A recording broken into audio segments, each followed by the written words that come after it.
As you can hear, the party has just started here in Guyana to finish off what has been a magnificent week or so of World T20 cricket. Tonight, well, we've got a jam-packed show for you as well. We've got India versus Australia, New Zealand versus Ireland.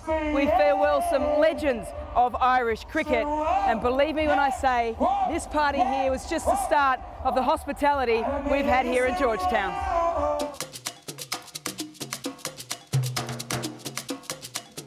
The race for top spot was well and truly on. India have never beaten Australia in a World T20 match. They had a big opportunity today.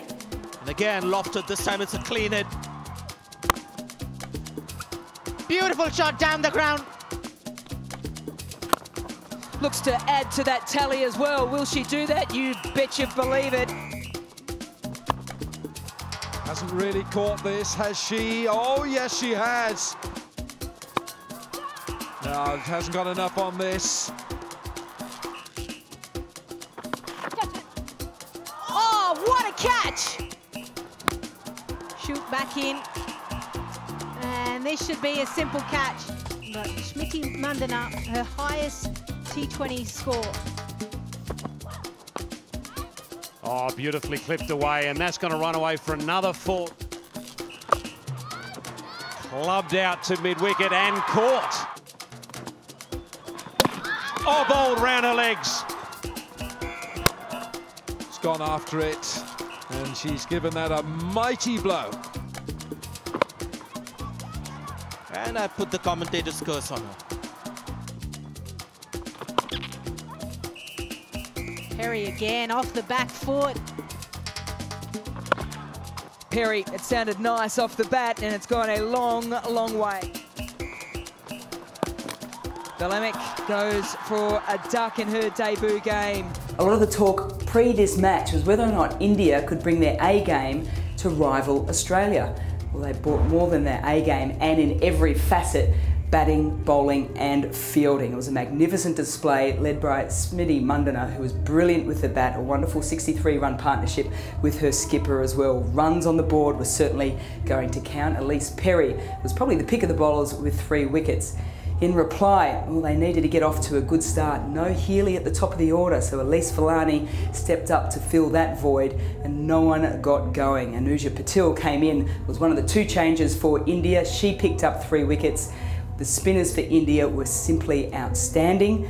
Lots of questions now though for Australia, both in terms of the way in which they went about the game and the injury to Alyssa Healy. A little bit of friendly fire in the middle of the game. We caught up with Meg Lanning post-match to find out how she is.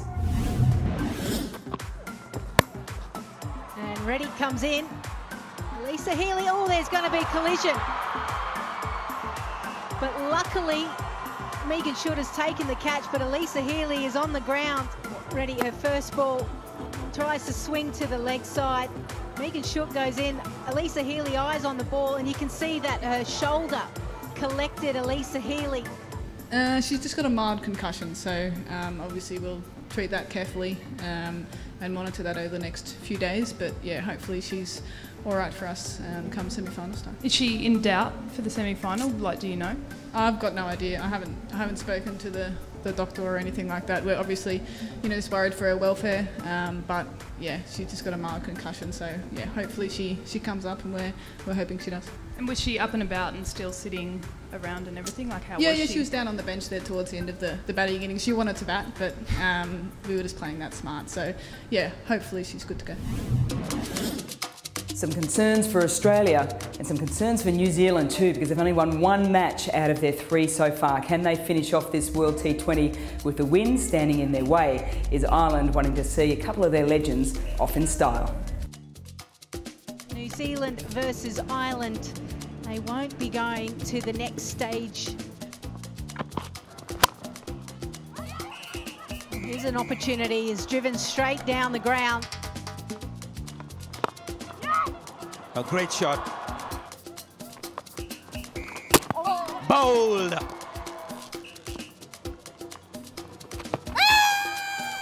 Was there a bit of bad? The finger goes up. She's gone down the ground again and should get 4 more.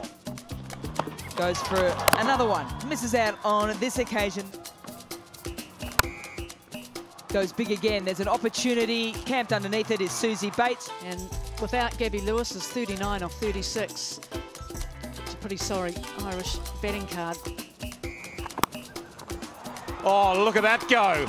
Oh, my dear. And that brings up 3,000 runs now for Susie Bates. The first female to get to that mark. Oh, home run all the way. Powering away to yet another 50. Gone. Flat batted and taken. It's gone straight, and that's going to be a boundary. And those are winning runs. Bates and Devine powered their way to a 69-run partnership. Ireland's World T20 campaign is officially over. Now, before the tournament, we knew that Metcalf and Shillington were going to retire. Post tonight's game, we also heard there are 2 more retirees in the Ireland team. I caught up with all 4 post the game. I feel a little bit like Parkinson here. I'm with the awesome foursome. We're going to start at the beginning, even though that these 4 have retired today from international cricket. 1997. Can you remember your first game? I can, yes. It was in Dublin in Pembroke Cricket Club, which is now my home club, against South Africa. And I was actually a little off-spinner. Little offie. A little offie, and then we gave those up. Were you little then?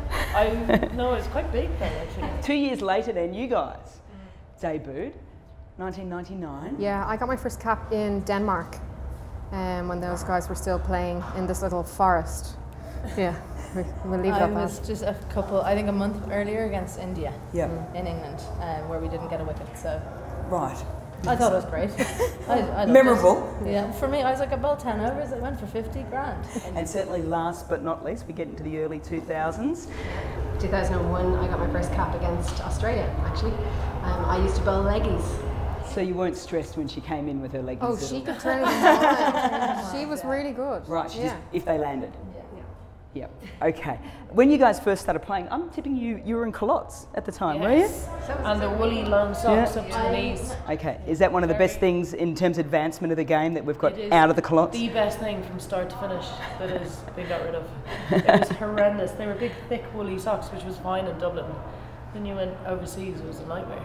But they didn't last long. We got trousers in. I want you to have a bit of a think about your most memorable moment on the field with your own performance. You look like you don't have one at the moment, so I'm going to skip. Come on. I know there's a few to choose from. Winning the T20 qualifiers in Thailand in 2014 was unbelievable. So it was the first time we'd won a global tournament. I think batting 2 or 3 years ago with Kim, we had a bit of a stand batting, in Marion. We had I don't know, we nearly broke the record for some 58 runs that we scored together, but it was really, really good because usually I don't bat that often. So, yeah, that's one that definitely stands out. Hang on. I'm going to say your batting one is reverse sweeping South Africa. The clip she puts into our WhatsApp group is probably about once a month. Just a reminder. Just a friendly reminder, everyone. Yeah. Didn't think about bringing that out today at all? No, well, the thing is, Mel, I asked Aaron to move me up the order several times, but it didn't work. So I've. And after today, facing 2 maidens in the last 2 overs, I can see why. A standout moment for me, Bangladesh World Cup, when was that? 2014? I was probably batting my best at that time, and I remember the last ball of the game against New Zealand. We were chasing a total we were never going to get, but I had personally good innings, and the last ball I went, I'm just going to reverse sweep this. I think personally was playing against South Africa a couple of years ago in the Hills. We bowled really well and contained them to 130, and I just remember thinking, I've got a plan to every single one of these bowlers. I know I'm going to get these runs, and I was totally on top of my game, and I think they knew it as well, and I just really bossed that in. So. You know what? I miss a lot about playing the game at the elite level. The smell of a change room is not one of them. But I do miss is the banter post-game, where players tend to embellish a little bit on things that have happened out on the field. One thing these players won't need to embellish on are these magnificent catches. Goes short. That is in the area that Mundana likes, and that's a blinder! That's the way to start a World Cup. Hayley Jensen on the boundary does all the hard work. Bouncing down the wicket, up and over the top. Is it out? Yes, what a catch! Susie Bates. And the 4th Australian wicket down. What a catch. Oh, this is clubbed over cover and has probably picked cover out. Brilliantly caught. Brilliantly caught at deep cover. Lovely catch. Excellent. She had to run around on her right. Nearly ran about 20 paces. Shauna Kavanagh. It's a good blow again. And has she taken a catch? Nasra takes a very good catch. Inches away from being a 6, but Divine perishes. Oh, what a catch! That is amazing. It's the debutante, Talia Vlamik. Once again, going straight down the ground, doesn't get all of it. It's a blinder. We've seen one already. We've seen 2 now.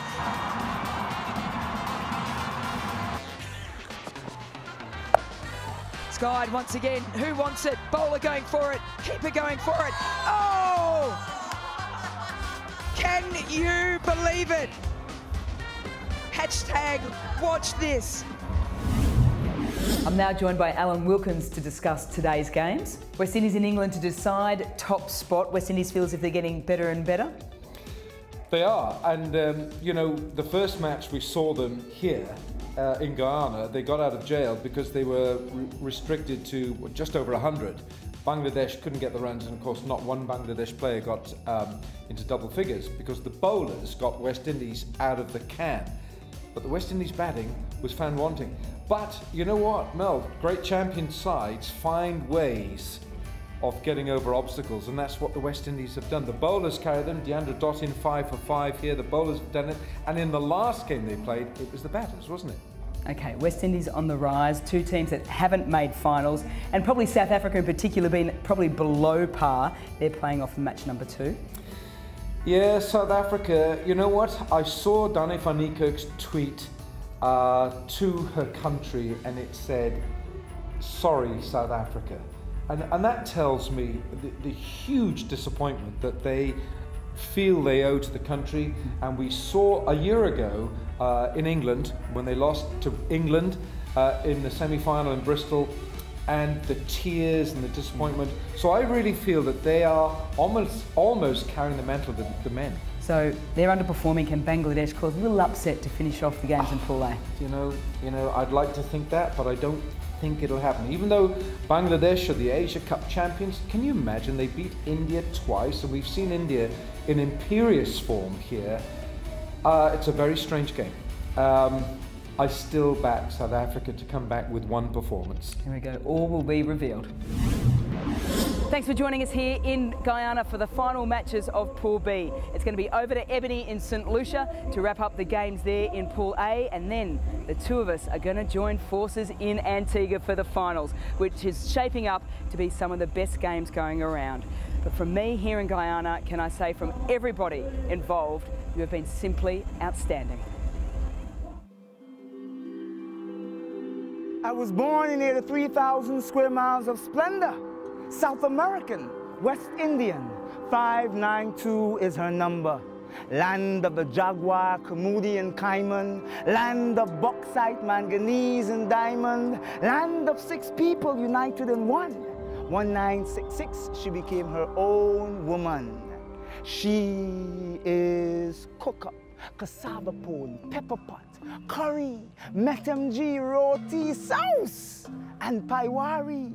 I was born in a beautiful country. Watch this. The ICC Women's World T20. There's much more to see. Come on, follow me. That's a blinder! That's the way to start a World Cup. Harmanpreet Kaur has risen to the occasion. I was born in the land where the old hide the suck. 4-day morning we heading to the sea for do we walk. If you find a famous coming and bring we good luck.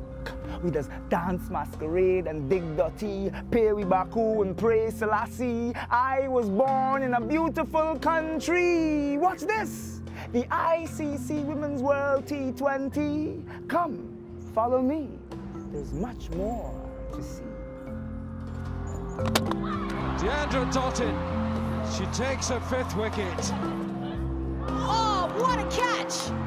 It's the land of black water deep in my veins. The tassa drums that start to lick when I hear the 6 letters of her name. It's like my heart is a martyr that pounding heavy for this multicultural, diverse, and blessed country. Every time I think about the land of one people, one nation, one destiny, I feel proud and pleased to be born right here, because my country is blessed, and for her I pray. Ball the ball, let the game play. At the ICC Women's World T20, watch this. There's so much more to see. Watch this.